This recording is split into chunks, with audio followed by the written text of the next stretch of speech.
Morjesta. Hei, mä lupailin teille vähän kahvivideoa, kahvintekovideoa, niin tässä sitä tulisi. On tälleen lähtenyt vähän fillariretkelle.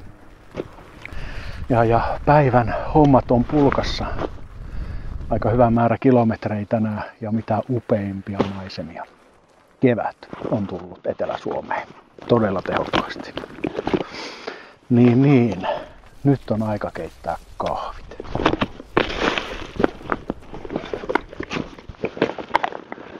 Aiko millä? No tällä. Outinilla.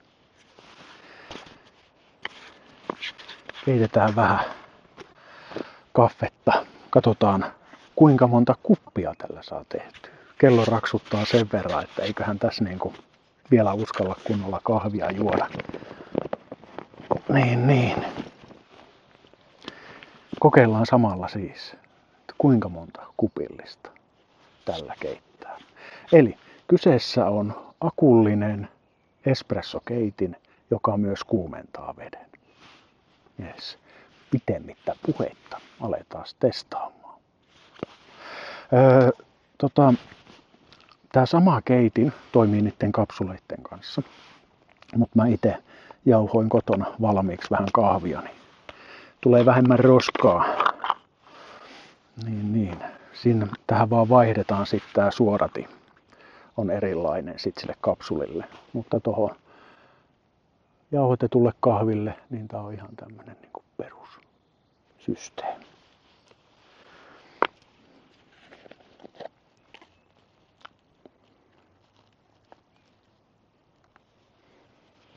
Tänne vaan about mitallinen kahvia. Tämä kahvimitta, mikä tulee tuossa paketin mukana, niin toimii myös sillä, että tämän saa niinku tiivistettyä hyvin tämän kahvin tänne.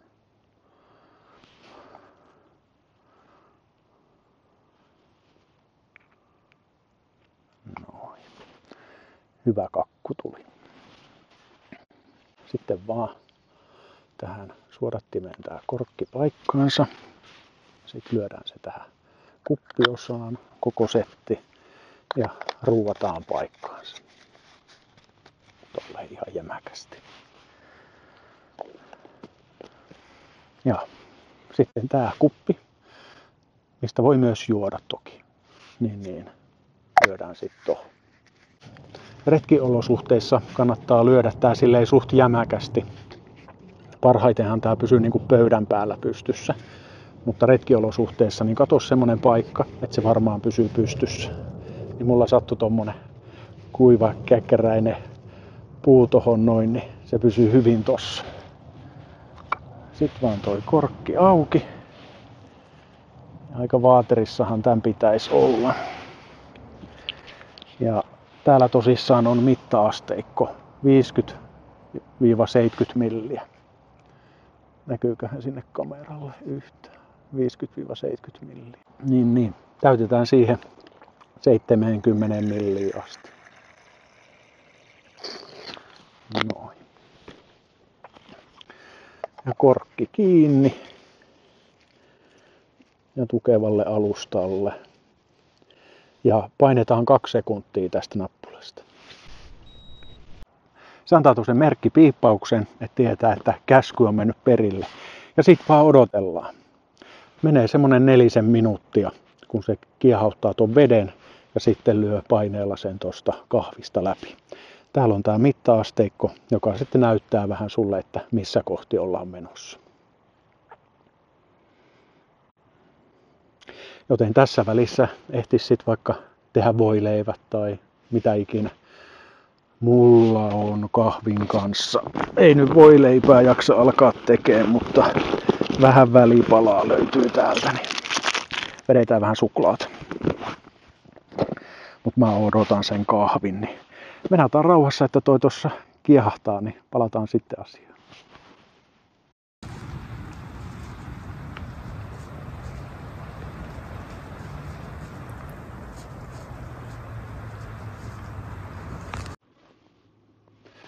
Neljäs valo syttyi just tuohon se vaimea humina lähtee käymään, kun se vähän alkaa kiehumaan toi vesi. Niin mä oon tässä valmiina. Sitten kun se niin kuin antaa merkkiä ennen kuin toi 4 valo on syttynyt, niin mä otan tuon korkin ja nostan sitten sen tähän kupilkan päälle, niin näette paremmin sitten, että miten se on kahvin tonne tiputtaa.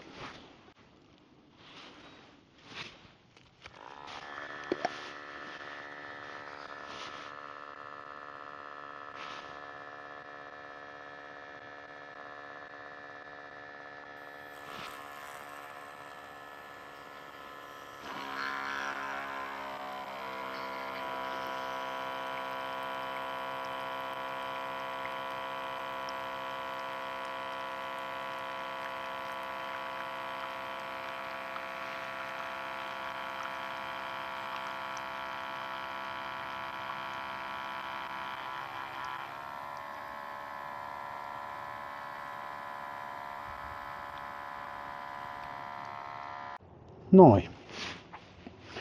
Ensimmäinen kupillinen valmis. Mut kyllä on hienon näköistä kahvia. Tulee tommonen niinku vaahto ihan tohon kahvin pinnalle. Ai ai.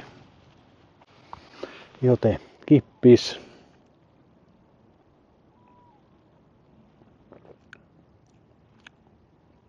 Ai ai. On muuten oikeesti ihan helkati hyvää. Vahvaa ja täyteläistä. Ai ai. Pitää vähän suklaata kyllä kyytipojaksi antaa sille. Sen verran nälkä tässä hommassa tulee.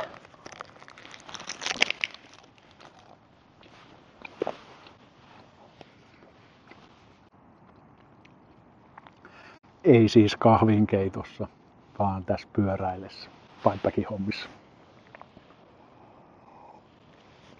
Hei, tähän väliin ehkä se, että jos sua kiinnostaa missä mä oikein oon tämän leirinikaan ja miten mä tänne on tullut, niin katso toki video tosta kortista. Harrastan myös näiden kahvijuttujen lisäksi vähän pipebackin hommaa, jos et tiedä. Yes. Mut kyllä tää niin pieni on tää kahvi, että mä alan nyt heti saman tien laittaa tuohon toista. Niin katsotaan. Testataan nyt sitten samalla, että kuinka monta kupillista tuolla keittää. Että kuinka kauan toi akku siis kestää. Kippis.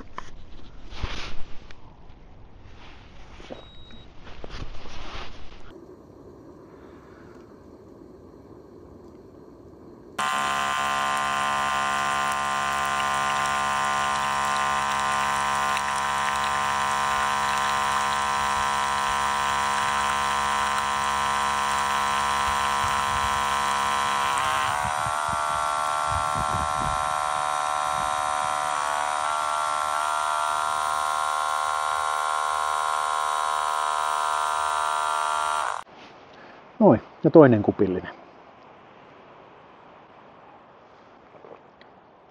Ai ai.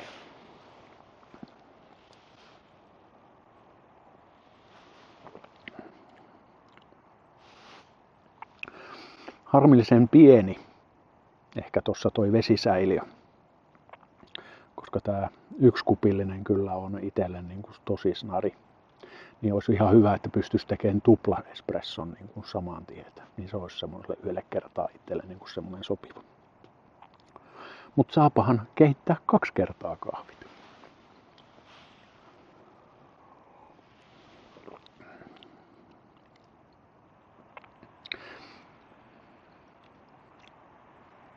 No, jatketaan kahvinkeittoa. Katsotaan, että monta kupillista vielä tulee.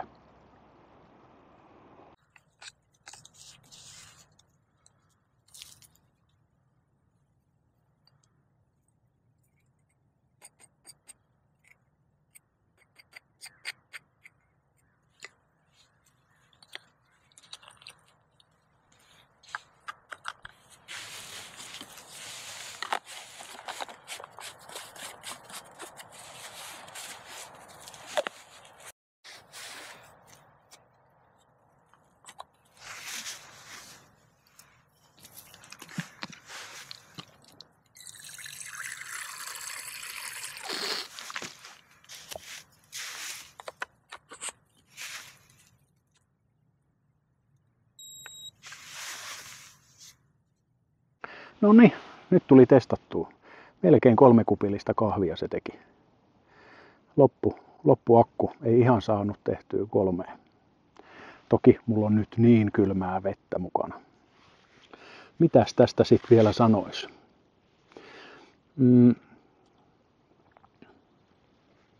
Aivan erinomaista kahvia tekee.